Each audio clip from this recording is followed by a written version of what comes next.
সারা দেশের ধর্মীয় ভাবগাম্ভীর্য ও আনন্দ উৎসবের মধ্য দিয়ে পালিত হলো হিন্দু ধর্মাবলম্বীদের জন্মাষ্টমী উৎসব।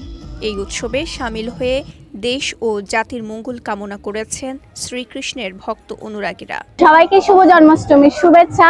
আজকে এখানে শুভ জন্মাষ্টমীর 5251তম পালন করা হচ্ছে। সকলের মাঝে ছড়িয়ে পড়ুক সুখ, শান্তি, সমৃদ্ধি, সকলের মনস্কামনা পূর্ণ করুক ভগবান শ্রীকৃষ্ণের কাছে প্রার্থনাই করি। আমরা প্রত্যেক বছরের মতো এবছরেও শুভ জন্মাষ্টমী অংশগ্রহণ করে আনন্দিত হয়েছি।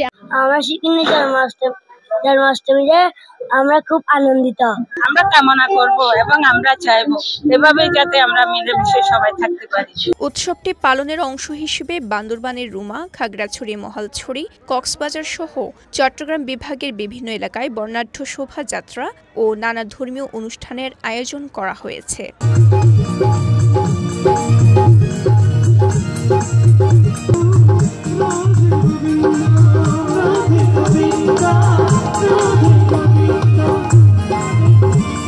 বসুন্ধরা টিস্যু, অশুদ্ধতার বিরুদ্ধে এক বিন্দুও ছাড় নয়।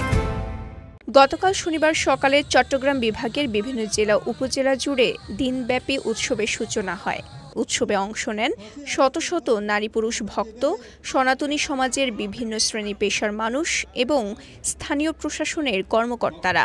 কর্মণ্যে অধিকারন্তে মা ফলেষু কদাচান, এই বাণী আমাদের শেখায় কাজ করে যেতে হবে, ফলের আশা না করি।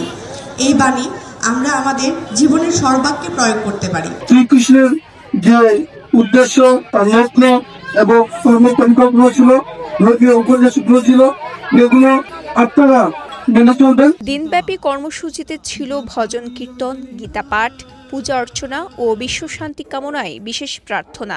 সবশেষে ভক্তদের মাঝে প্রসাদ বিতরণের মাধ্যমে পূর্ণতা পায় অনুষ্ঠান। Desk report, Kaler Kantho.